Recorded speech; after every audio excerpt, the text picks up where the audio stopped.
Ever blocked someone on WhatsApp and now cannot remember who exactly? Today I will show you how to quickly and easily see who you have blocked. Watch until the end and I will share a tip at the very end. To check blocked numbers on WhatsApp, you will not need anything. No extra apps, no updates.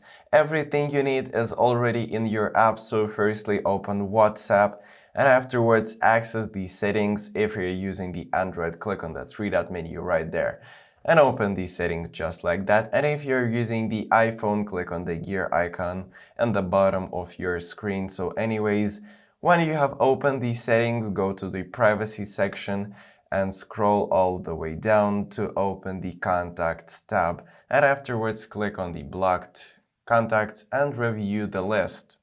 To unblock the contact, just simply tap on it and you will have an option to unblock the contact. And also, if you want to add a blocked contact, just simply tap on this plus icon with a human and select the contact which you want to block. Simply click on it and pretty much other tab block.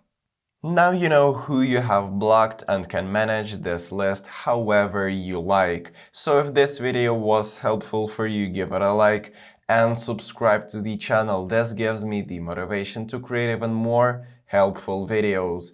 Thank you for watching until the end. See you in the next video. Bye.